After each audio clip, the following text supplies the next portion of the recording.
तस्वीरें मैं आपको दिखा रहा हूं। जिस वक्त अंतिम यात्रा निकल रही थी, हजारों लाखों की भीड़ आप देख रहे हैं उनके अंतिम दर्शन के लिए, क्योंकि टाटा समूह इतना बड़ा है और उसमें काम करने वाले लोग जिनकी संख्या लाखों में।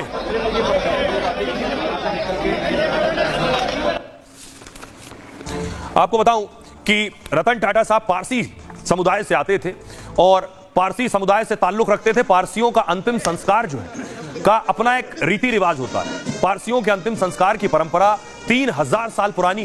पारसियों के कब्रिस्तान को दखमा या टावर ऑफ साइलेंस कहते हैं। टावर ऑफ साइलेंस गोलाकार खोखली इमारत के रूप में होता है। किसी व्यक्ति की मौत के बाद शव को नहला धुलाकर टावर ऑफ साइलेंस में खुले में छोड़ दिया जाता है।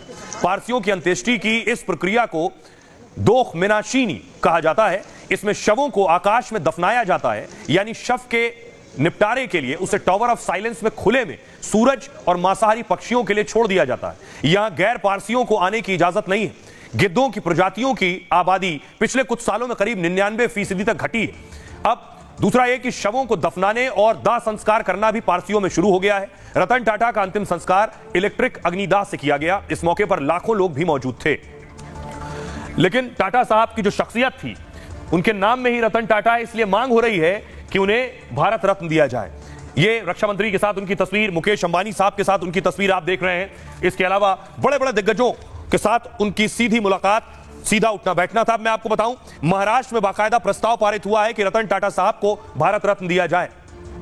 पूरा देश रतन टाटा के निधन पर शोक व्यक्त कर रहा है। इसी बीच उन्हें भारत रत्न देने की भी मांग हो रही है। भारत रत्न देश का सर्वोच्च नागरिक सम्मान है। असाधारण और सर्वोच्च सेवा के लिए इसे दिया जाता है। भारत रत्न देने की सिफारिश खुद प्रधानमंत्री राष्ट्रपति से करते हैं और महाराष्ट्र कैबिनेट ने इसे लेकर प्रस्ताव पारित किया है।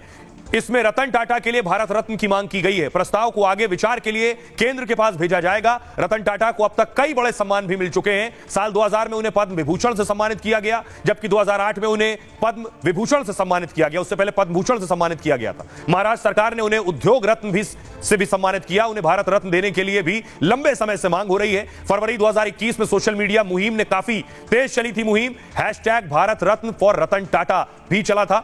तब रतन टाटा ने खुद ऐसे अभियान रोकने का अनुरोध किया था। फिलहाल उनके निधन के बाद यह मांग फिर से जोर पकड़ने लगी है और पूरा देश ये चाहता है कि उन्हें भारत रत्न दिया जाए। सुनिए जरा। सिर्फ उन्होंने एक बिजनेस एम्पायर को ग्रो नहीं किया, उनका जो योगदान है, आप देश की विकास के लिए उनकी जो प्रॉपर्टीज है, हिस्टोरिकल कल्चरल सिग्निफिकेंस की प्रॉपर्टीज भारत में, भारत के बाहर, उन्होंने वेहिकुलर कार्स के मैन्युफैक्चर में बाकी एसेट्स बाहर एक्वायर किए, जैगवार, लैंड रोवर, देश के अंदर आप देखिए। So he is a legend by any standards and this legend will not fade away. स्वर्गीय रतन टाटा का जीवन अपने आप में एक पूरे विश्वविद्यालय के समान है, जिन्होंने जीवन में बड़े सपने देखे और सपने नहीं देखे उनको पूरा करके भी दिखाया। रतन टाटा का जाना सिर्फ भारत ही नहीं, दुनिया के उद्योग जगत में एक अपूरणीय क्षति है। भारत के लिए तो है ही, सबसे पहले उनकी स्मृति में उनके महान और उल्लेखनीय कामों के प्रति याद करते हुए उन्हें मेरी विनम्र श्रद्धांजलि। हमारे दिल में वो रहेंगे और हम जो भी उनसे सीखे हैं उनको हमको कंटिन्यू रखना है।